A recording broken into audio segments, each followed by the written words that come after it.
सामाजिक नेता बनाम जाति नेता के इस श्रृंखला में आज मैं आपसे बात करूंगा प्रियंका गांधी वाड्रा जी के जातिवादी राजनीति के बारे में। प्रियंका गांधी जी भारतीय राष्ट्रीय कांग्रेस की महामंत्री हैं और उत्तर प्रदेश की प्रभारी हैं। उत्तर प्रदेश का कार्यभार ग्रहण करने के बाद उन्होंने भी वैसे ही जातिवादी राजनीति शुरू किया जैसे कि उत्तर प्रदेश की अन्य राजनीतिक पार्टियां कर रही हैं। उन्होंने उत्तर प्रदेश कांग्रेस कमेटी का संगठन बनाया, उसमें 52% पिछड़ों को स्थान दिया, 20% दलितों को स्थान दिया और 20% उन्होंने सवर्ण जातियों को दिया। और इस बात का खूब प्रचार भी किया गया कि सभी जातियों को उनकी संख्या के आधार पर प्रतिनिधित्व कांग्रेस में दिया गया है। और जातियों के समर्थन प्राप्त करने के लिए उन्होंने अनेक कार्यक्रम चलाए। ब्राह्मणों का समर्थन पाने के लिए उन्होंने जाके मंदिरों में का दर्शन किया। निषादों का समर्थन पाने के लिए उन्होंने नव यात्रा किया। और जिस भी किसी जात के खिलाफ कोई बड़ी घटना घटती है तो वो वहां पीड़ितों से मिलने चली जाती हैं। ये आशा करती हैं कि पीड़ितों से मिलने के बाद उस जात का समर्थन उनको मिलेगा। ये सारे कार्यक्रम और भी बहुत से कार्यक्रम वो इनके समर्थन के लिए करती रहती है। अब सवाल ये उठता है कि ये जो जातीय फॉर्मूला प्रियंका गांधी जी ने लागू किया है वह कितना कारगर होगा। अगर उत्तर प्रदेश की जो जातीय राजनीतिज्ञों की जो फॉर्मूले हैं, जातीय पार्टियों के जो फॉर्मूले हैं या जातीय नेताओं के जो फॉर्मूले अगर उसको देखिए तो वो फार्मूला उनका 1 से 11 बनाने वाला है। और प्रियंका गांधी जी का फॉर्मूला जो है 0 से 11 बनाने वाला है। तो उस 1 से 11 फॉर्मूले से तो मेल नहीं खाता। फिर भी ये समझा जा सकता है कि क्या ये फॉर्मूला सफल होगा कि नहीं होगा, ये समझने की बात है। अब उत्तर प्रदेश में जो भी राजनीतिक पार्टियां हैं इस समय, जैसे मुख्य रूप से भारतीय जनता पार्टी, समाजवादी पार्टी और बहुजन समाज पार्टी, अगर इनको आप देखें तो ये तीनों पार्टियां हैं। तो इन तीनों पार्टियों के पास कम से कम एक जाति का वोट बैंक तो है ही।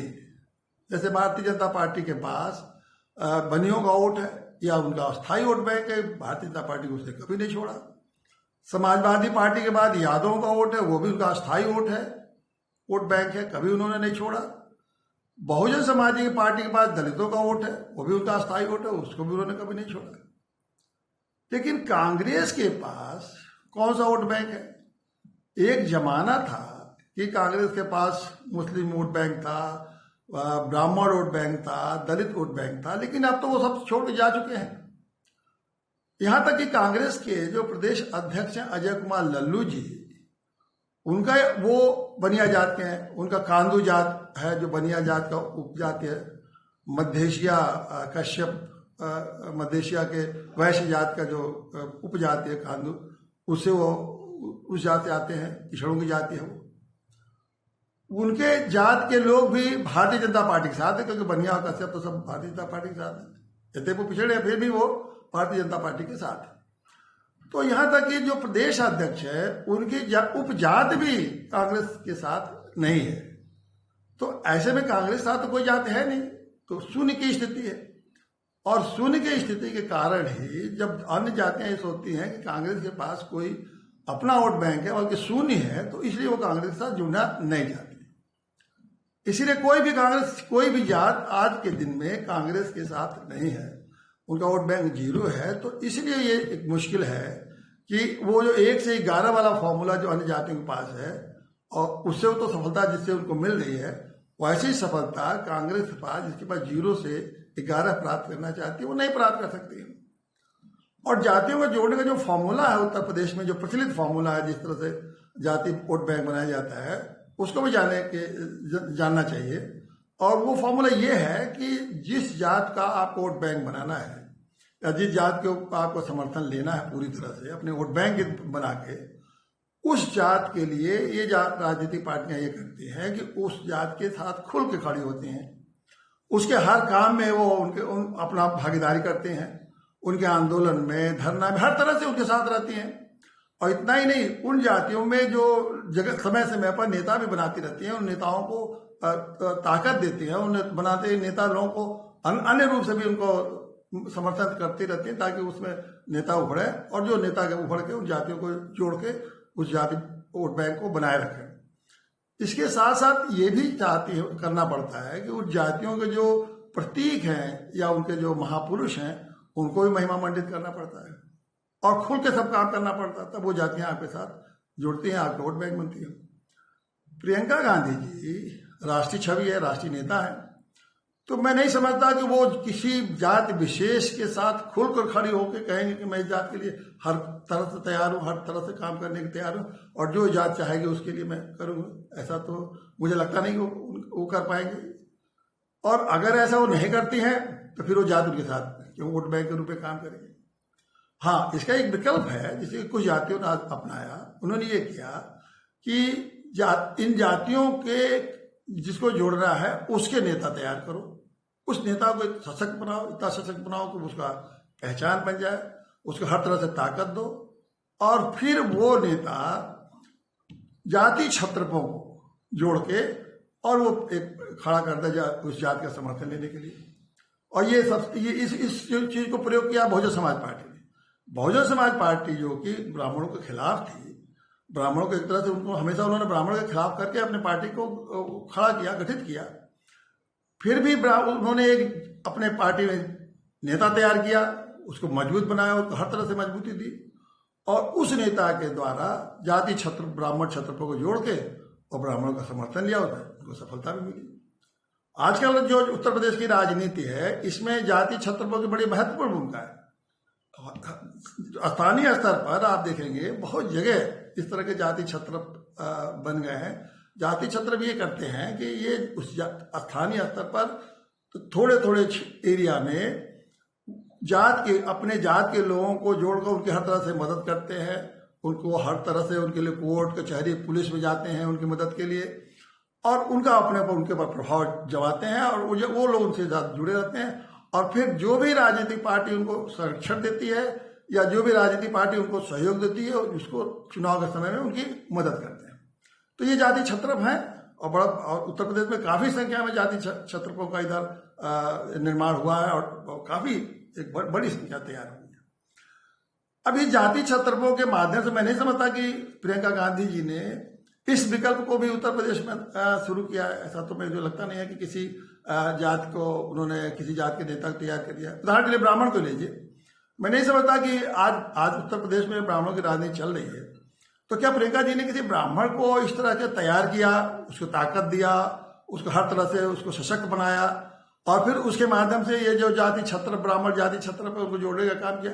मुझे तो नहीं लगता कि ऐसा वो उन्होंने किया है, और उनकी कोई ऐसी योजना है कि ऐसे जाति छत्रपों को तैयार करके अब जाति नेता को तैयार करके और उनके छत्रपों के माध्यम से ब्राह्मण जात का समर्थन लिया जाए।